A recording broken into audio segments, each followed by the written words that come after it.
I started at the Royal Court so many years ago, but when I started, I came across this young man, John Stinsky, young, passionate, incredibly well-informed man, who had a couple of attributes which I was really interested in. He was incredibly curious, inquisitive, interested in what we might or might not be doing in the future.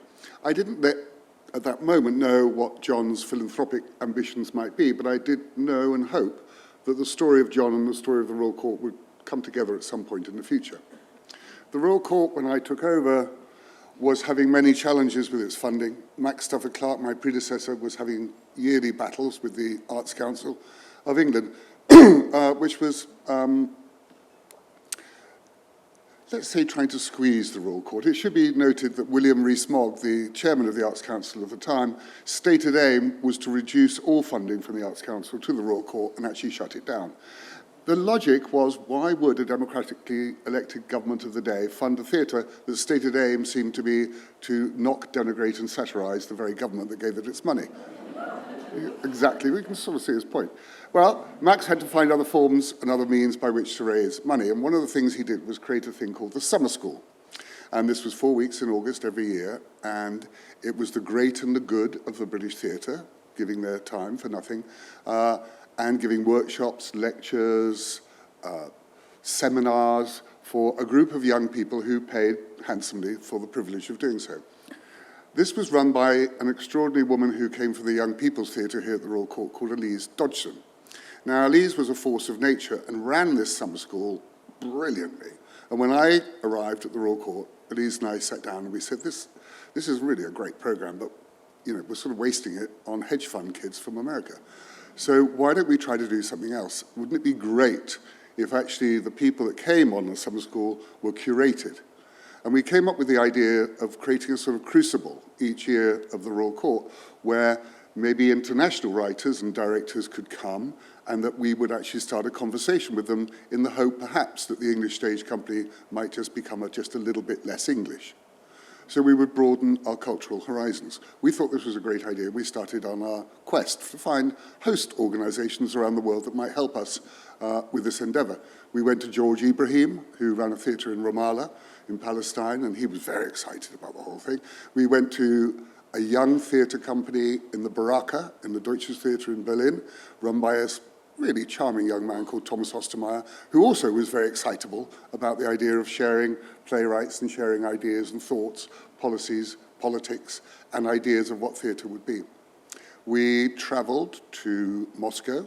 I think Cuba was in there as well.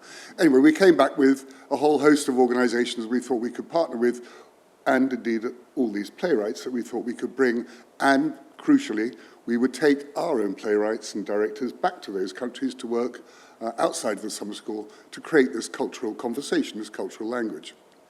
Well, obviously, it was going to be somewhat financially challenging. We did have the support of the British Council at the time. Now, the British Council tended to spend their cultural resources on trade shows, so the RSC or the National would go and do a show on the back of trying to flog Land Rovers to China. And we persuaded the British Council that maybe there might be a more grassroots level of interconnectivity, if you like, with other arts organizations that might be more dynamic. And they came along as a support, and they were a huge support across the world. And then we needed somebody, obviously the whole idea of the summer school was to generate income, and we weren't going to do that. We needed someone to help us. Then we come back to John. So then John stepped in, and John, always interested in a good idea, became very interested in this idea, particularly interested in Elise Dodgson. Now, the funny thing about John is John doesn't really fund institutions. He will fund an idea, but only if he knows the person that's going to deliver the idea. And the advantage with John is that he really trusted and respected Elise, and Elise loved John. So they started, we started, they started this long-term relationship. And then when the Genesis Foundation was finally formed in 2001, they started a relationship that continued for 20 years. 20 years where playwrights from 70 different countries, speaking 40 different languages, came to the Royal Court. And our directors, some of whom are here today, Indu, went out, Dominic Cook went out, Rufus went out. All these directors would go to countries around the world starting this conversation about what writing really was, what we could do together. The amazing thing is that that relationship lasted 20 years. There was a slight interregnum, a slight pausa, but how thrilled I am that John is back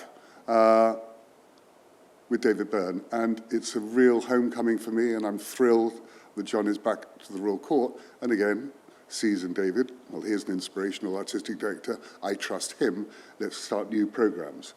And new and interesting programs is what John has always been about, and it has undoubtedly fundamentally changed the cultural landscape of the country. One of the programs the Genesis Foundation got involved with was at the National Theatre under Rufus Norris, who was the director at the time. Now, also interesting to say that Rufus, of course, was the inaugural young director under the Genesis Foundation at the Young Vic, under the artistic directorship, inspirational artistic directorship of David Land. So here was another young directors program at the Young Vic. Rufus started getting interested, started doing his work there, and then, of course, when he went to the National Theatre, started talking to John about creating a new form of musical theatre. Why don't we try, can you help us invest in what could be new musical theatre? And so the Genesis Music Theatre programme was then started at the National Theatre. Now, Rufus continues to run this programme with Mark Titchener, and who's the creative director of music, and it gave birth to many different ideas and many different shows, one of which was The Witches, for those of you who saw that. That was that fantastic show, Ronald Dahl's Timeless Tale.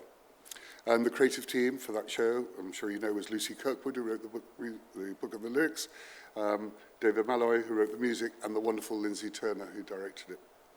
So I'm delighted to say how thrilled I am to be here today to celebrate the Genesis Foundation, celebrate John, and thrilled to say that they're back, and that they're back at the Royal Court where they should be. And I'm thrilled that that is so. And here is, we're going to have now a performance of From Witches, so please welcome to the stage. We're going to hear Wouldn't It Be Nice? And we're going to welcome to the stage Tiffany Graves and Mark Titchener. Here they come. Thank you very much for being here.